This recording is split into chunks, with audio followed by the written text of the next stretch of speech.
So much for attending the Lucian Symposium. We have our third and final speaker next. We get to hear from Dr. Todd Triplett. Dr. Triplett received his undergraduate degree in biology from St. Edward's University. Yeah, yay. So that was in 2006. That was before JBWN was opened. JBWN was opened in fall of 2006, and so Dr. Triplett did not make it to the promised land. But Flick was a great place to learn, and so he wasn't at any disadvantage. He holds a doctorate in molecular immunology from Oregon Health and Science University, and he's an assistant professor in the Department of Immunotherapeutics and Biotechnology at Texas Tech University Health Sciences Center in Abilene. He's conducted research in diverse backgrounds that include T-cell biology, oncology, and the interplay between the immune system and tumors. He's currently applying this background to identify effective immunotherapeutic strategies tailored to specific molecular tumor types. And one thing to notice is that Dr. Triplett did study abroad in Russia while he was an undergrad at St. Ed. So again, all the speakers have extensive abroad experience, very global. So consider if you might want to have some kind of global experience while you're here as well. We're excited for Dr. Triplett to share his cutting edge research with us. Welcome back to the Hilltop, Dr. Triplett.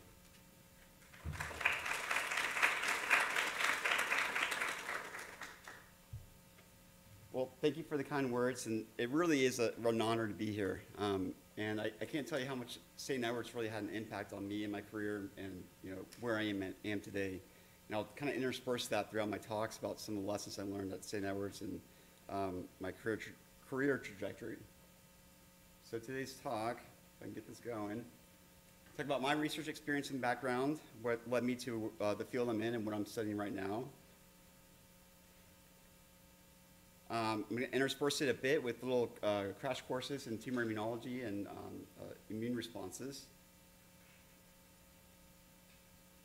And then go into the studies that I'm really focused on right now, which is cancer immunotherapy, specifically in the context of pediatric leukemias, very similar to Shonda's work, but from a different angle.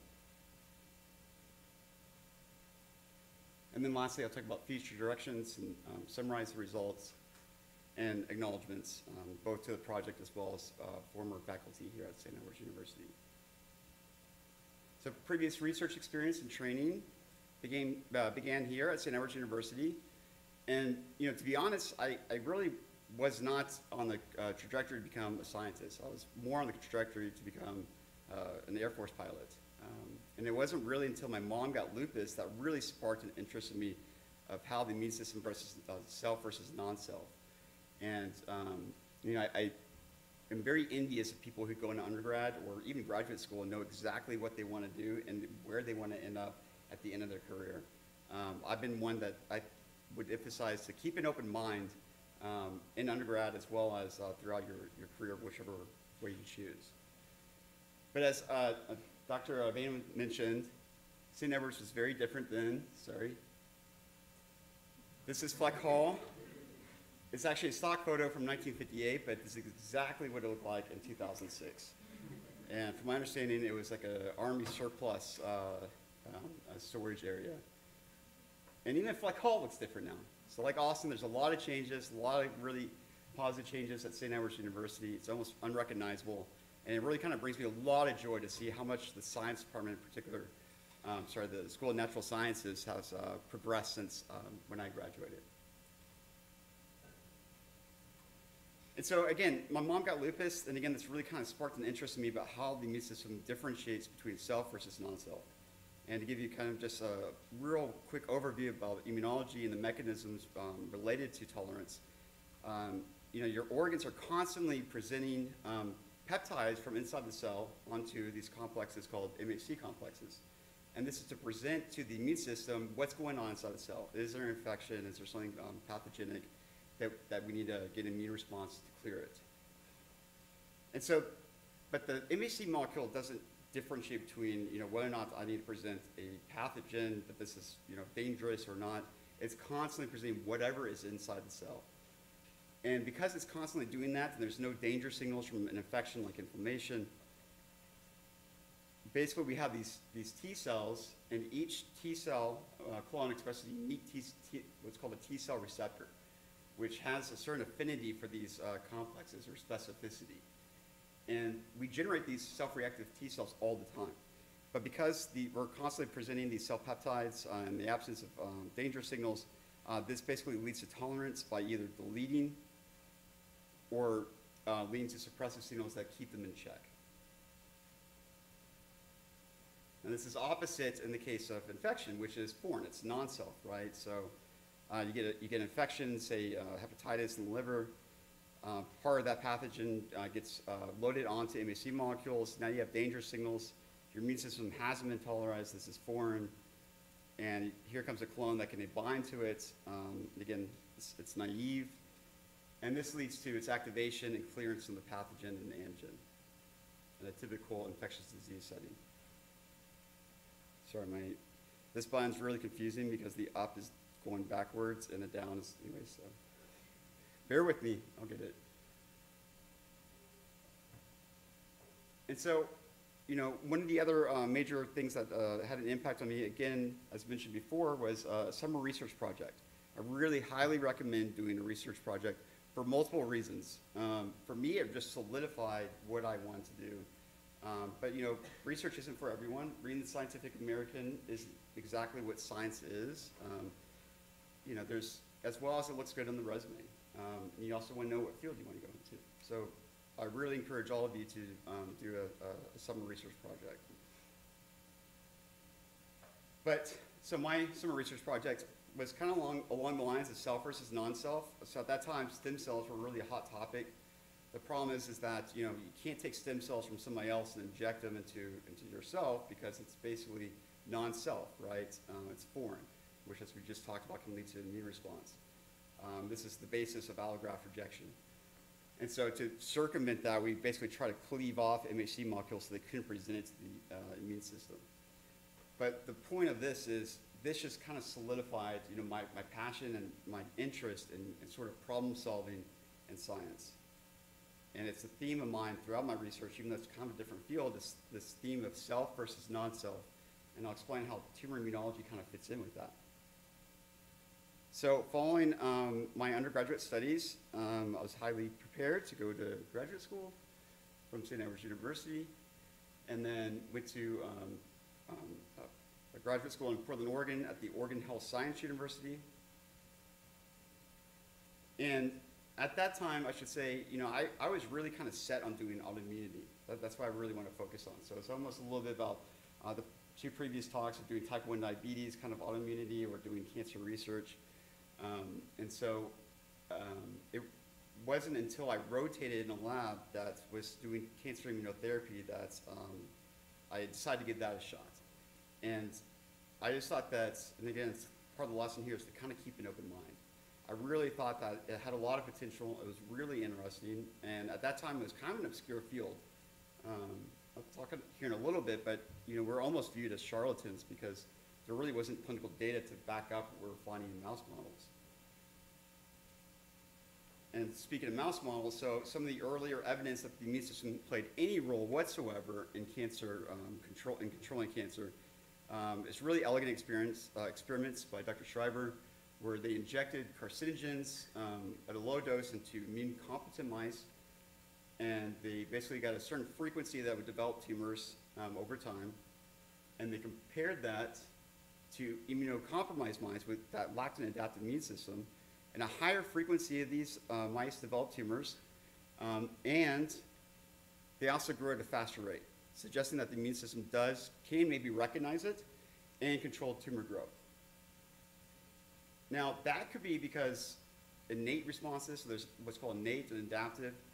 Innate basically just kind of automatically reacts to, in the case of pathogen. The adaptive is what gives you immunity. That's what gives you high specificity to a certain pathogen and gives you more rapid and robust responses to secondary encounters as the basis of immunity. So whether or not this was an adaptive or an innate response wasn't really known.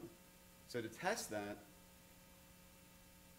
they basically did a very classic prophylactic vaccination model where they took tumor cells, they irradiated it so it couldn't divide, they injected it into mice, so it's got all these proteins.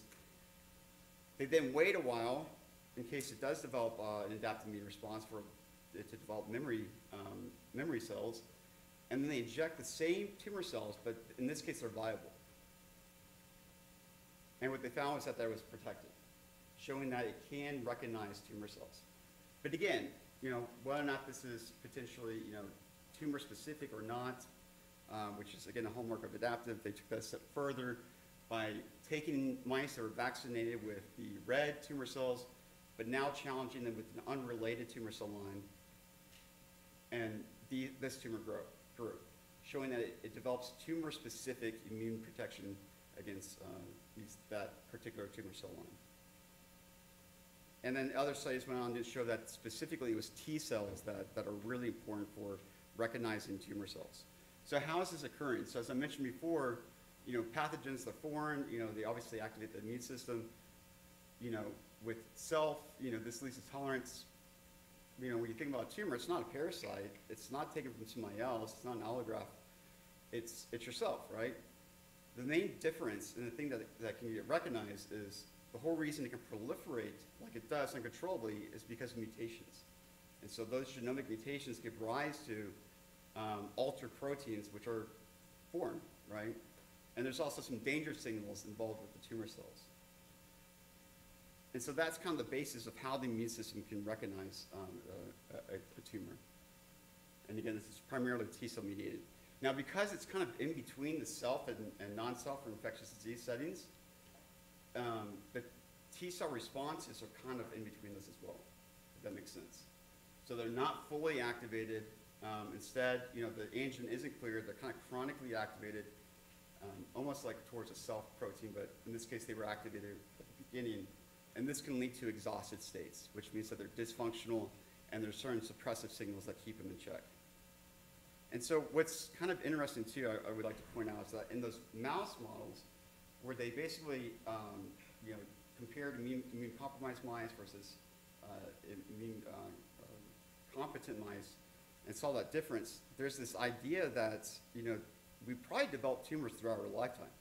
And we just don't know it because our immune system keeps it in check and it nips in the bud. We just never, never develop overt disease. And that's actually been shown anecdotally with smokers. So smokers, they found T cells as well as antibodies that recognize and are specific for mutations found in cancers in patients who never had a history of cancer and have no overt disease, suggesting that maybe they did have some budding tumor cells growing, but the immune system kept in check and they never developed any symptoms. And so that's very different than trying to now get your immune system to cause tumor regression. Because when patients go into the clinic, obviously in that case, the immune system is no longer able to control its growth. So can we stimulate the immune system to now become activated and actually cause regression in large established tumors, where it's not able to do it on its own? And again, mutated proteins are really key to all this. And so one of the reasons it's not able to control tumor growth is, again, partly because it's chronically activated. And at the interface of these T cells and the tumor and surrounding stroma, there's all these inhibitory ligands that are interacting with receptors that give negative signals to the T cells and shut them down. And so immunotherapy either tries to block these signals, and that's called checkpoint inhibitors, so PD-1 is a classic example, or they try to give additional stimulatory cues, like as I'll talk about here in a little bit. OX40 is one of those. So you try to basically ramp them up a little bit. And there's combination therapies where what's kind of referred to as hitting the gas with co-stimulatory molecules and then laying out the brakes by blocking suppressive signals. And so I did my studies in Dr. Andrew Weinberg's lab, and that's when I got hooked with tumor immunology. And again, one of the reasons I was kind of a huge believer of it is, when you think of mutations and personalized medicine, we all kind of thought that once you sequence a mutation or a tumor, we'll know what mutations it has, and we'll know what to inhibit, and we'll develop this compound that blocks kinase A, that's really important for this pathway. And we've done that, and the problem is that either there's another mutation that compensates for blocking that pathway, or in the case of a tumor, evolution's on its side, right? It's got an unstable genome and can proliferate quite rapidly, leading to additional oncogenic hits. So it can gain new mutations that can compensate for that. It's a little bit like whack-a-mole, right? In the case of tumor immunology, and I'm very simplifying things, in the case of tumor immunology, what really kind of drew me to it was that it doesn't matter what pathway it is. You're not targeting the pathway as long as it has mutations. In fact, if it wants to gain some more mutations to try to evade the immune system to an extent, that's just more antigens for the T cells to recognize. And so in theory, I think that's, there's a lot of potential for immunotherapy. But my research at that time, so Dr. Andrew Weinberg had just begun phase 1 clinical trials with OX40 agonists. My research really included the basic T cell biology project that found a novel population that exists in humans in response to the alto immunotherapy that does not exist in mice, which really highlights the importance of models and verifying your findings in mice are true in humans as well. There's very big differences, as alluded to earlier, between mice and humans, particularly with the immune system. Also elucidated the mechanism behind OX40 regulation and expression. We also found that combining OX40 with a TGF-beta inhibitor was able to cause regression of very large established tumors. So as I mentioned before, when patients go into the clinic, they have established tumors. They're very large. They're not very small like a lot of mouse models. So we let these tumors grow really, really big, and they're basically resistant to monotherapy. But we found that this particular combination was able to cause complete regression. And so I would like to point out too, at this time, somebody on my committee, on the committee whose project is about cancer immunotherapy, basically said the immune system has nothing to do with cancer. That's all artifacts and mouse models, and basically the field I was in is a complete dead end, and would basically destroy my career. And he's one of the smartest persons I've ever met. And a lot of people just viewed us as charlatans. It was kind of this really close-knit society where we all kind of believed it and drank the Kool-Aid, but everyone else thought that these were all just artifacts of the model, which is valid. And then the year I graduated, 2018, this came out. And this changed everything. And this may not look like much to you, but these are melanoma patients that would otherwise die. It's a death sentence. And that increased to about between 20 and 30%. And those are cures, by the way, not just prolonged survival, but cures is very, very significant. Because you give them any other kind of drug and you try to, delay death by a month or two, that's actually a big deal. But to cure them up to 30%, this really opened up the door and for the first time really showed that cancer immunotherapy by harnessing T cells was an effective strategy in the clinic and relevant to humans. And then after that, everything kind of blew up. So that was the breakthrough of the year by science. So Nature, it's and before I would have to really look through the literature, with effort to find a cancer immunotherapy paper. Now you just throw a dart at these journals and you'll find one. And so again, my point here too is just, go with what you believe, try to really follow your passion, and I think luck favors the prepared mind. And what's really exciting about this too is that the senior author of this study was actually the director of the institute that I was at. So it's a very exciting time. And so after that, I came back to Austin for my postdoc, where I worked in Dr. Lauren Ehrlich's lab. And this is when I started studying a type of leukemia, which is a type of ALL called TL, which I'll talk about here in a little bit, and the role of the tumor microenvironment in supporting it.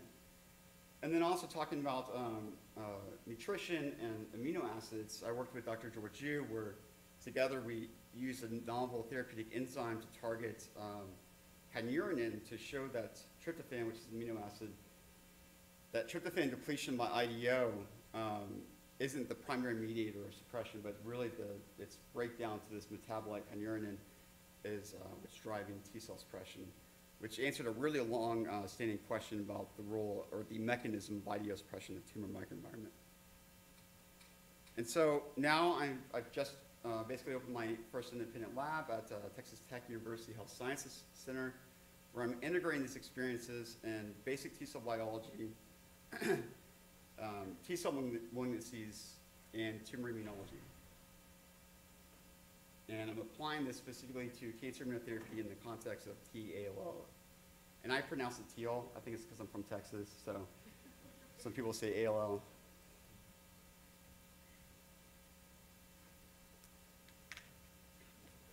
And so what is this?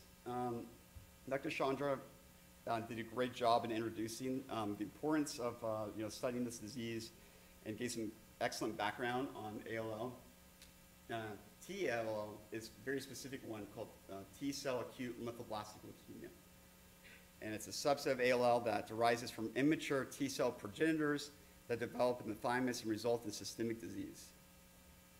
And it's very different than its sister disease, B-ALL, which is derived from B-cell malignancies. And that's one of the points of my talk today is really the role of lineage and how that plays a big role in its interaction with the immune system and its responses to immunotherapy. So in the case I also mentioned before, there's kind of two types of immunotherapy. There's one where you infuse sort of engineered cells or engineered antibodies into patients, and then there's the endogenous approach, which is what I talked about earlier. Now, in the case of B-ALL, infusing patients with engineered cells has had resounding success. I mean, complete cures, game changer. And people are like, well, we're going to do this for this disease, right? The problem is that approach, at least as it is right now, doesn't target tumor-specific proteins. It targets lineage-associated proteins. So because B-ALL is derived from a B-cell lineage, it's targeting just B-cell associated proteins, which means they're expressed by both B cells, normal B cells, and the malignant B-ALL cells, which is fine in that case, because you can live without your B cells. You basically, B cells make antibodies, but the cells that really make them in the bone marrow basically don't get degraded because they don't express that protein. And you can also get immunoglobulin supplementation. And plus, some T-cell chauvinists and T-cells are just more important than B cells. But yeah, if you were to do the same approach with TALL and target a pan T-cell lineage protein, you'd get rid of your TALL cells, but you'd also get rid of your T cells.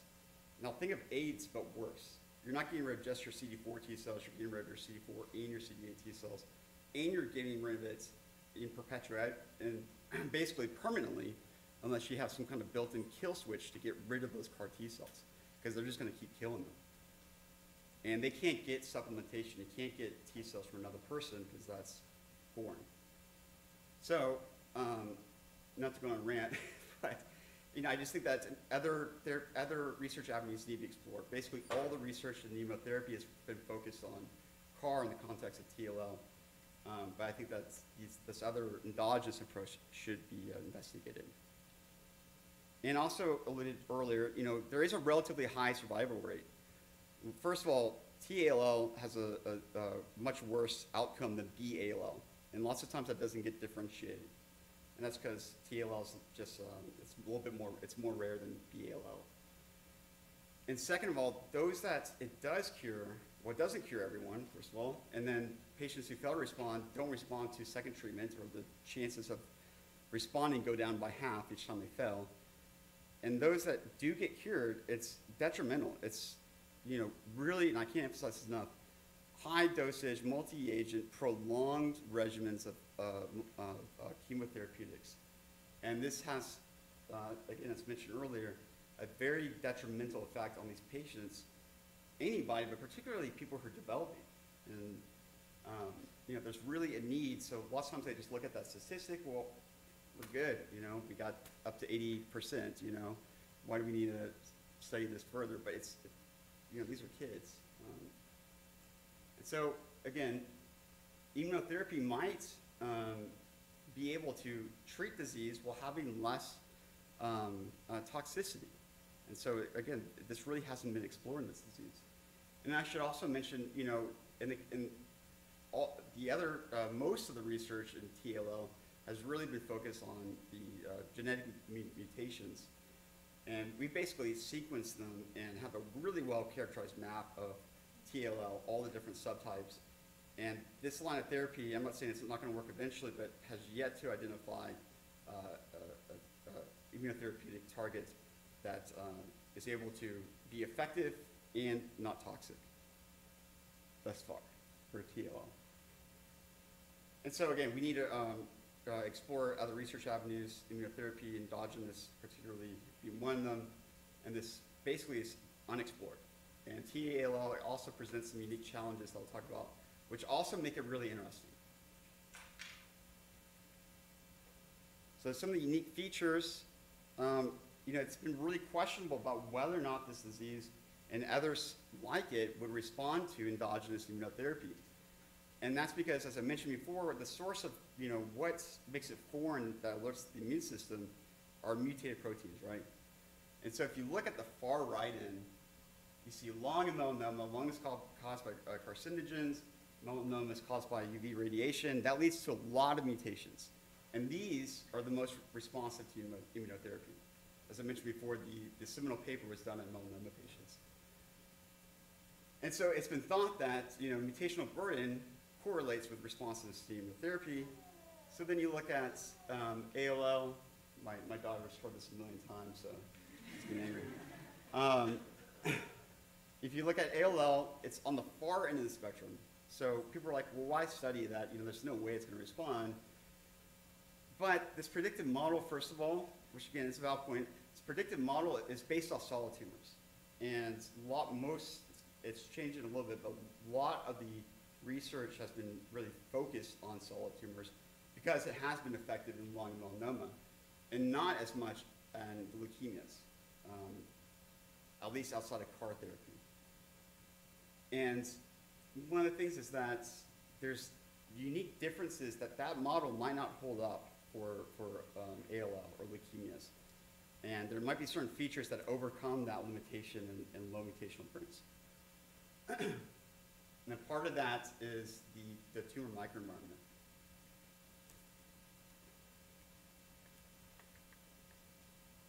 So when you think about, and to sort of illustrate that, when we think about a solid tumor, again, each T cell expresses a unique T cell receptor. You have a huge repertoire, like 10 to the 18 different unique potential T cell receptors. And so a very small fraction of all your T cells are going to be able to recognize a tumor antigen. And so solid tumor, that's a single mass, at least as primary disease, must recruit these very rare tumor-specific T cells into the tumor. And solid tumors are known to be very immunosuppressive. So it's also going to activate it and not just lead to its deletion or permanent suppression. And yet, immunotherapy works in this situation, right? Now, leukemias, one of the things that makes them immunologically unique is that they directly set shop in basically the secondary lymphoid organs, which are basically designed to basically monitor your body for potential infections and are also evolutionarily designed to lead to activation of T cells. And so to illustrate that, basically you have all these T cells, all these different repertoires that have specificities, they're constantly circulating between these lymph nodes. And now, the ALL cells take up shop, they proliferate. Over time, even if there's fewer mutations, there's a much higher likelihood that a tumor-specific T cell would encounter that antigen as compared to there. And not only that, but it's in a much more favorable microenvironment where they have these what are called antigen-presenting cells that are able to properly activate them. And so it hasn't been proven yet, or I'll show some evidence, but this is kind of the basis of the hypothesis that it's a little bit wordy, but basically that despite these low mutational burdens, TL likely drives robust T cell responses due to these unique immunological features. And this is really important, not just for finding new therapy for this particular disease, but in general, it's important for fundamental knowledge because it would challenge the currently held paradigm the only tumors with high mutational burden are responsive to immunotherapy, and that pediatric leukemias are basically, it's not worth, basically evaluating. And this would made me open up new research avenues for other leukemias, or new therapeutic avenues. So the purpose of these studies, what is the overall impact on the T cell compartment? So again, coming down to lineage, T-ALL is derived from the T cell lineage. It's derived from immature T cells called thymocytes, and that's important because it could compete with critical growth factors. So for niches, it could basically take over that niche of T cells and absorb all these homeostatic cytokines. There might not even be a T cell compartment. People really don't know. They know that patients are immune compromised, but really they don't know if it's because of the chemotherapy or the disease itself. Because a lot of the chemotherapy susceptibility is due to neutropenia. And so is there a T cell compartment to harness? Is it functional? Are there lower numbers? Do T cells show signs of chronic activation? Because as I mentioned before, tumors are going away, the antigen is present, that leads to chronic activation. So if there's signs of chronic activation, that could be indicative of anti-tumor responses. And if there are anti-tumor responses going on, are there immunosuppressive signals in the tumor microenvironments that are keeping them in check, which could be targeted? And ultimately, can we harness these cells to be able to treat it? Is it viable treatment? So to get at this, basically developed a model. This is a model that spontaneously develops TLL. And this is important because compared to cell lines where you're basically using something that's been immortalized and maybe doesn't represent what's going on in the population, these spontaneously develop tumors. And so what that means is that each one of them are going to be completely different than the other.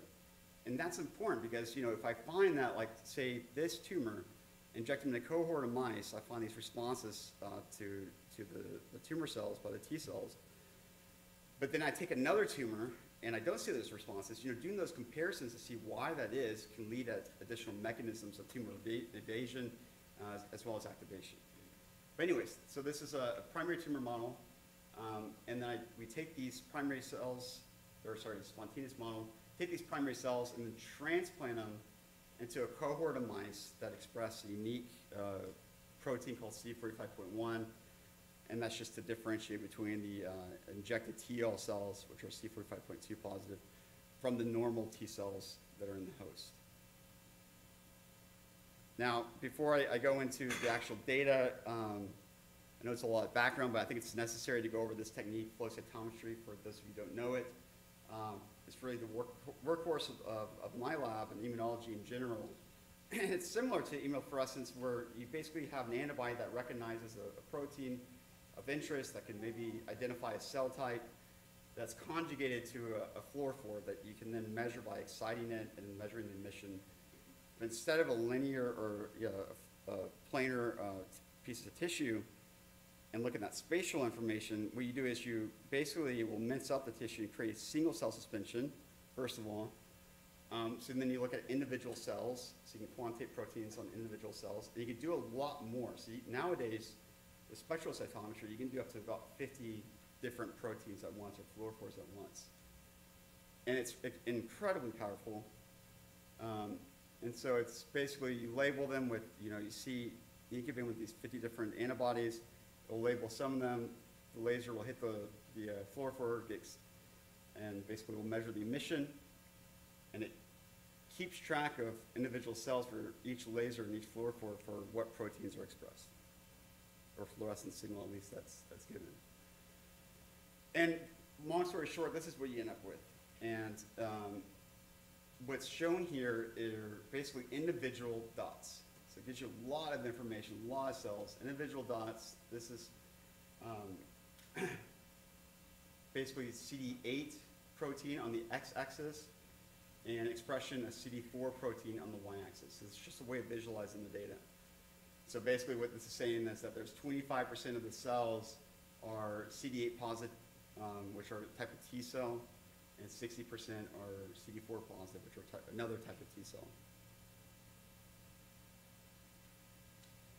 Another type of plot I'll be showing to visualize data is also called a one-parameter histogram, where basically it's just showing the distribution of cells that express or don't express certain proteins. But shown here, so I injected the TL cells, then using flow cytometry and bleeding the mice weekly, we can monitor tumor progression by the frequency of TL cells that are found in the blood. And then we can take down tissues at different time points,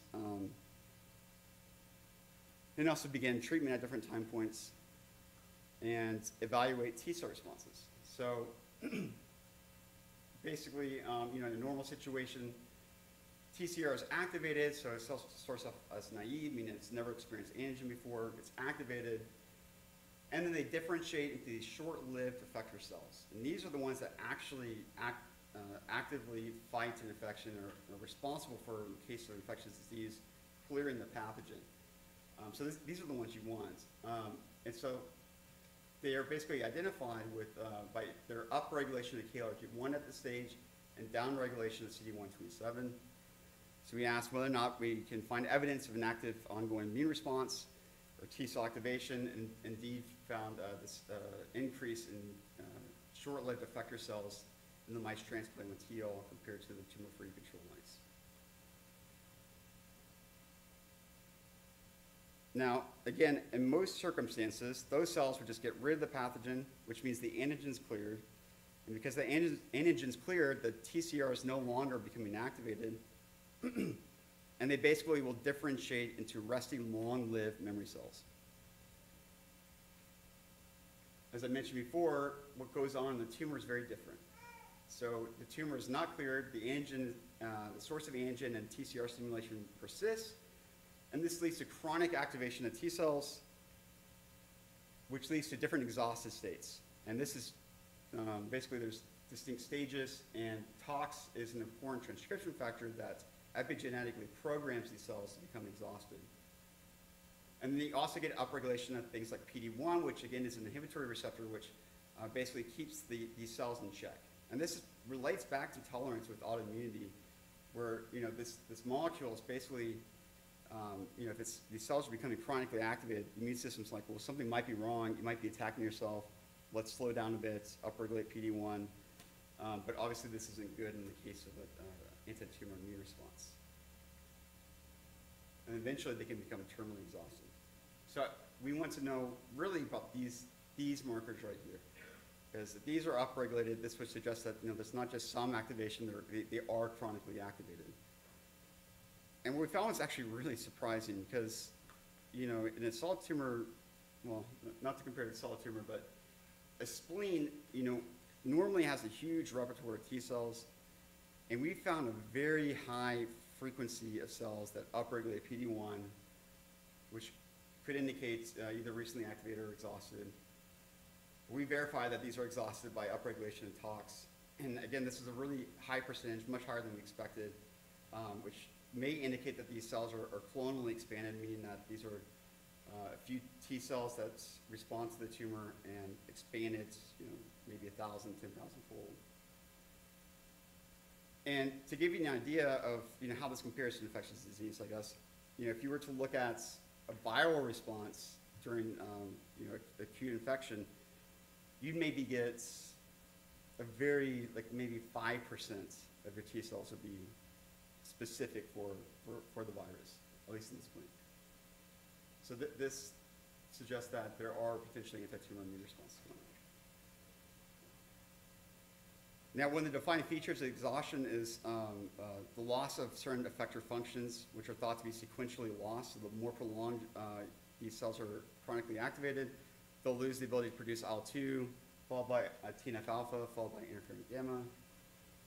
And eventually they can become terminally exhausted, and these cells are, at least they used to be thought as, basically non-salvageable. You wouldn't be able to harness them and activate them. So we want to know, are there signs to further verify, are there signs of exhaustion, and also ensure that these cells are completely terminally exhausted, which would mean that they're therapeutically harnessable. And so looking at cytokines, we took these T cells out, we stimulated them, We block the secretion of the cytokines, and that allows us to basically permeabilize the cells and stay for intracellular cytokines. So look at the frequency of cells capable of making these very specific cytokines. So looking at IL-2, we indeed find that there is a decrease in IL-2, the frequency of T cells capable of making IL-2. And that's significant because it indicates that there is exhaustion going on, as we predicted. But what's important is that we looked at interferon gamma to make sure that this wasn't lost. You know, because at a certain stage, after prolonged activation, they won't be able to make it. And that interferon gamma is critical to responses to immunotherapy. In fact, people who develop resistance to immunotherapy, the main, if not the primary driver, has to do with dysfunction or additional mutations in the interferon gamma pathway. So it's a really key cytokine. And so we found that not only were they able to make it, but we found that it was actually increased. And so that's, again, important because it validates that these are exhausted, but that they're functional. But we want to know, is that true specifically for the ones that are showing signs of exhaustion? You know, are those, because those are the ones that we think may be tumor specific. And so we want to see if those are still capable of making interferon gamma. And so gating on the PD-1 positive versus negative, you can see that the PD-1 positive not only able to make interferon gamma, they are the primary contributors to the increase in interferon gamma frequency of T cells, suggesting that there's an active immune response going on towards the TL cells, and much more robust than people would have predicted. So this is true, then why aren't they able to control tumor growth? So obviously PD-1 is upregulated, so the most obvious thing to look at is the cognate ligands, which is necessary for activating the PD-1 pathway. So looking at PD-1 ligand, basically when we gate on myeloid cells by the marker CD11B, shown in gray are the control cells, looking at PD-L1 expression. And then you have the myeloid cells from the transplanted mice, and you can see that a very high frequency, or there's this upregulation of PD-L1 expressed by the myeloid cells in the tumor microenvironment. And this is also true for PD-L2, which is not talked about nearly as much as PD-L1. And it's a little bit interesting because that's kind of visualized here. We see this very prominent myeloid population that's upregulating PD-L2, which is seems to be, looking at the literature, more of a leukemia thing that people really don't discuss that much. So I think this is kind of interesting. But regardless, this suggests that, you know, there's tumor responses going on, and that the PD-1 pathway might be inhibiting it. So to test this, we did immunotherapy studies. We did the whole, you know, hit the gas pedal at box 40, lift the brakes by blocking PD-1 as a proof of concept, the dual therapy. And what we found was that this led to robust activation of T cells, upregulation of Ki67, which is a marker of proliferation, as well as expression of the cytolytic protein granzyme B, showing, you know, really robust responses. And importantly, we saw a reduction of TL cells in the spleen, at least in 3 of the 4 mice that we checked. But this was quite striking.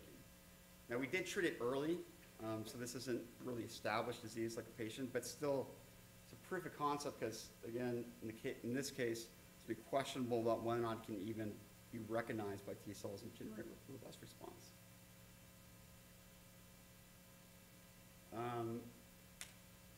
And like I said, there's a lot of really interesting avenues about this project. I'm just going to hint at them real quick in the last 5 minutes. But again, it's a tumor microenvironment. So I explained earlier why it's important, because it might overcome the paucity of low mutational burdens and antigens that T cells can recognize. But you know, it doesn't just infiltrate lymphoid organs, and it infiltrates non-lymphoid organs. And so those are very different. Your lymph nodes are full of only immune cells pretty much. Your liver cells have no immune cells, not really, but particularly kidneys, have very few immune cells. And so how does that impact, you know, T cell responses, generation, recruitment, and responsiveness to immunotherapy? Because if you're hitting it with PD-1 and you're getting good responses in the spleen, well, if you have tumor cells in the kidney and there's no T cells, then that's a problem, right? So And it gives you this, one reason I like this so much is because it gives you a chance to answer really fundamental questions that sometimes clinicians just say, so what? But I think they're really interesting. And so, basically we're comparing these very divergent tissue types of primary lymphoid organs, or where your immune system develops, secondary, or where they get activated. Non-lymphoid is just, where they go when there's an active infection, but in this case, there really isn't. So are there similar signs? Are these cells there?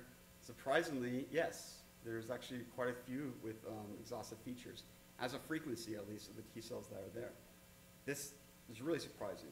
And so one of the things we want to figure out is, are they becoming activated in the lymph node and spleen?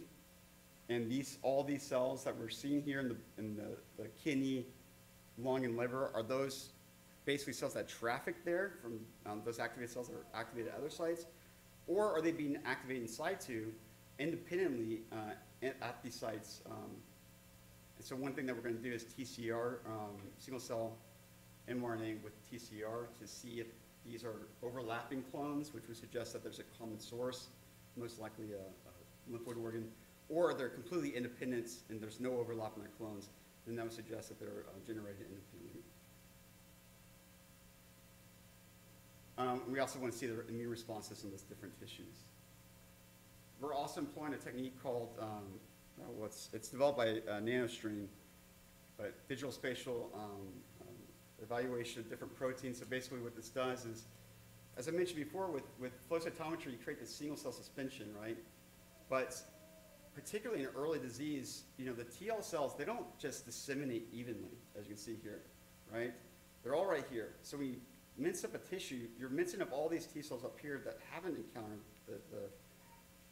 the tumor. So we want to know, what are the T cells like right here early on at the interface interacting, and you can only get that with spatial information. You lose that with flow cytometry. So what's really neat about this is it does microdissection. You tell it where you want to evaluate. So I want to evaluate this area, see what these T cells are doing compared to this area, and it sucks it up and it quantitates about, I think it was about, panels about 35 different proteins in each of these areas.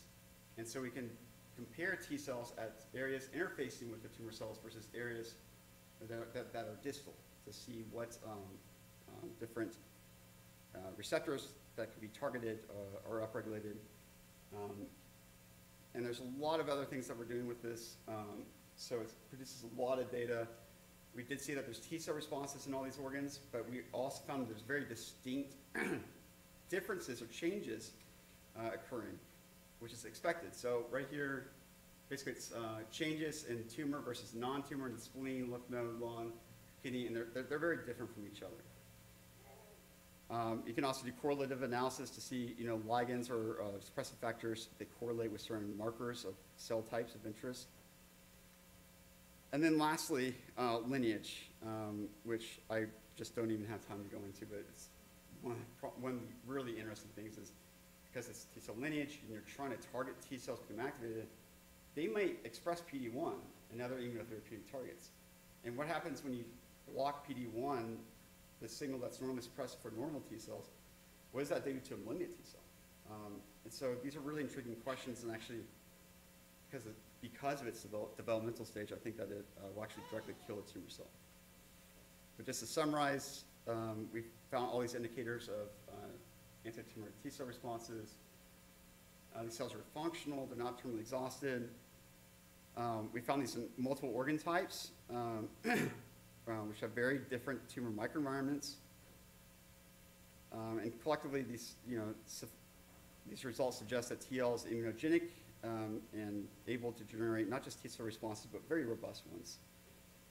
And that's, well, lastly, I didn't show this data, but leukemia cells do directly express some of these therapeutic targets, which is sort of an offshoot that we're investigating.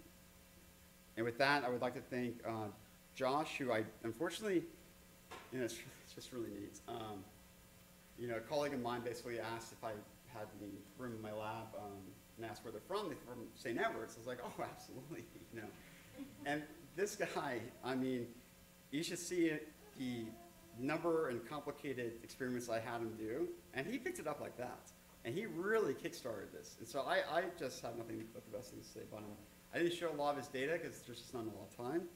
But he really kickstarted that. And so, yeah. And he actually ended up working for, anyways, it's a small world. I'll just say that. Because time's running out, I have to do this part. I just, again, really want to emphasize, what St. Edward's meant to me and give acknowledgments and thanks to the people who really, made my career possible. And I'm not trying to cheese that. I really mean that. When I went to graduate school, I was a little bit scared or intimidated to Harvard and even UT with all this research. You self-like right?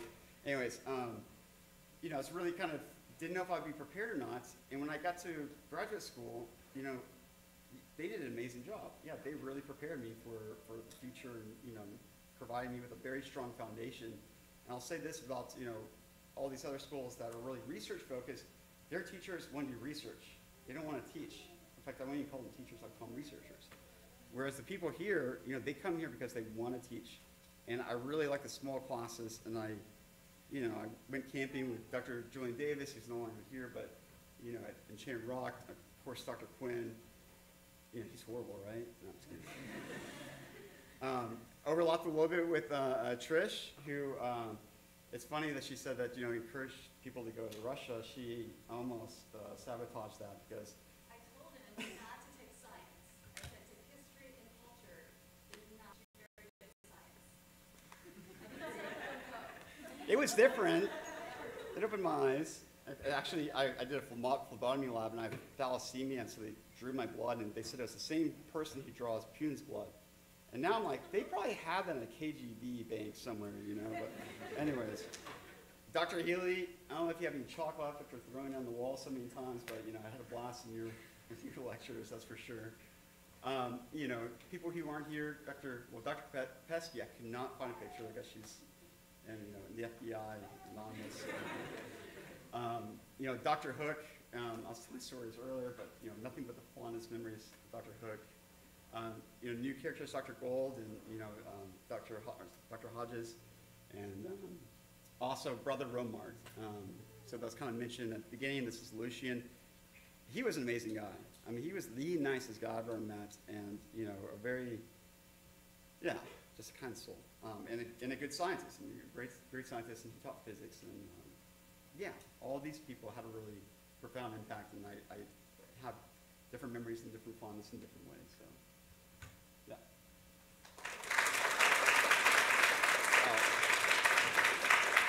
And then look down on the future. This is a gift, so it kind of feels like family. So this is the future Hilltopper, it's Bella, and I'll leave you with this. And you guys want to write that down? My thing is I want to give back to St. Edward's. So if there's any way I can help, with career advice or anything like that, I'm happy to also matchmake researchers. I know there's research here now, but researchers at UT, I know a lot of them, so I'm happy to kind of facilitate that or however else I can help.